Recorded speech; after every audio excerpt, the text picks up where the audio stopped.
we are in Atlanta, the SEC Media Days. Frank Frangie, Matt Hayes. What a pleasure to welcome in Brian Kelly, the LSU coach. How are you, man? I'm doing great. Good to see you guys. Back at it. Great to see you. Ready to go. Do you like this? You get tired of this? Well, no, I like it. You like this? You look like you're having a good time. Why wouldn't you? I mean, listen, when I was at Grand Valley State, we didn't have Media Day.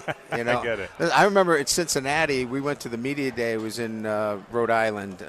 What's the nice place in Rhode Island? Newport. Yeah. We had it in Newport.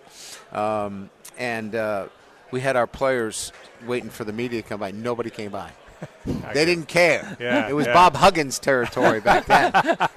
So we had to create a new narrative and win some football games. So this is nice to be wanted. Good. You seemed excited down there at the main podium. Like, you're ready to go. Let's go. This has been work, And look, I've taken over 5 jobs, and each one of them has had different characteristics and different nuances and challenges. We had some challenges. Our roster needed to be reinvigorated, and that was hard work.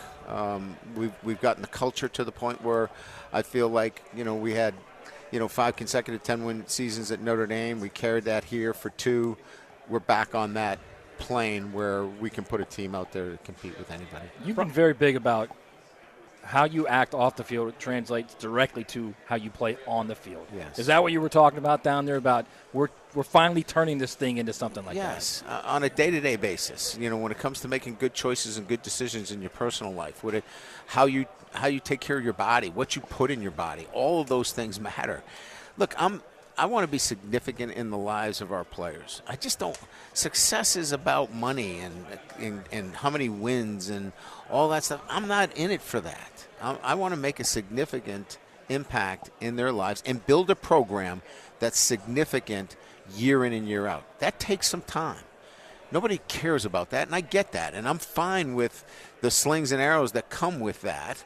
But I'm building something that's going to be here for a long time, just like I built at Notre Dame, just like I built at Cincinnati, just like I built at Central Michigan, just like we're doing it the same way. I haven't changed the process. How do you prevent players from being that so goal-oriented on money, the money-oriented?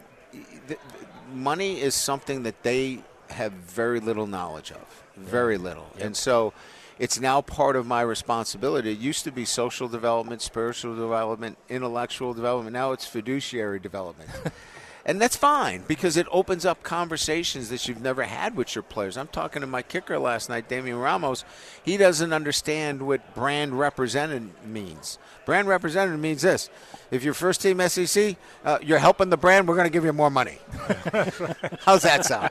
But those are the kinds of conversations. They don't know about that stuff, and they shouldn't have to have known. But we've made an adjustment here, and we're all at that first stage of how we communicate that. Brian, you've had a Heisman Trophy winner 2 years ago. You might have another one this year. You've had so many great offensive. In Jacksonville, we have Brian Thomas Jr. Yeah, you've had great offensive players. Why has the offense been so good, so comfortable, so explosive, all of that? Well, we've always found those skilled players in the state of Louisiana. They're all from here, right? From Brian Thomas to Jamar Chase to Jordan Jefferson. I could go on and on, right? Yeah. They're in our backyard. As much as we've developed the offense, we haven't been able to bring the defense back, and we've probably hit the lowest, 5 to 7 year stretch of LSU defense not being elite because it had always been elite. You knew those games were 6-3 against Alabama back in the day, right? And that was a good game, right? We need to bring the defense back because we're going to get those offensive players. My background in offense, the ability to bring in the coordinators that represent my vision. Now we've got to get tools for our defense, and that's really what we spent most of the time in the portal in. So this offseason, I think this is rare, and you can say if it's not or it is. Yeah. You were focusing on that one game, that first game now, man. Now it's important. It's a big deal. It's something I've never done in over 30 years of coaching because I've always felt like if you're so emotionally attached to that one game, how do you handle game 2, right? It doesn't matter anymore because this is a goal. It's a tangible, specific, difficult goal, but one that's in front of our guys. And the clock's ticking, and they're looking at that clock going, I'm not giving up until it's 0-0-0 or a W. And I For this group that's much more mature. Look, all the guys that we took out of the portal were starters somewhere else. They're not. They could have stayed where they were and still been drafted. They came to win a championship. So that's why I felt like, Matt, this team was much more mature and could handle something like that. That idea. Whereas my first couple of years, we were trying to cobble together a roster in year one, and we won the SEC by mistake, but we did. And year two was still developing the roster. And we had a great offense, but the defense, look, Matt House is a heck of a football coach. He didn't forget football. He didn't have any players. Right. Okay? And so we had to go develop that, and we're in a much better place. And now Blake, who's an outstanding, I think he's elite, he's got some players now that he can run his defense. Brian, final thing here is college football expands to the 14, 16, wherever we're headed. It seems really important to you guys that the college football world looks at team, not record, looks at schedule, not record.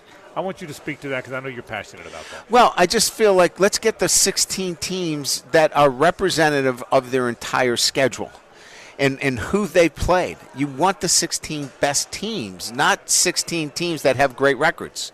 Okay? And so not all schedules are the same. Not all wins and losses are the same. So that's what we're really banging on. And so you're not going to see much action from our commissioner or anybody else, whether it's 5-11, whether it's 9 games, until we know what the selection process looks like. Right. Once that's done, all the other stuff will take care of itself. Brian Kelly, LSU football coach, thanks for stopping by. Thanks. Hey guys, Taylor Dahl here. Thanks so much for watching 1010XL on YouTube. If you bleed black and teal on Sundays, make sure to head over and subscribe to 1010XL Jaguars. And if on Saturday you're wearing that orange or blue, make sure you like and subscribe over on 1010XL Gators. As usual, make sure you're locked in on this main channel. Like and subscribe right here.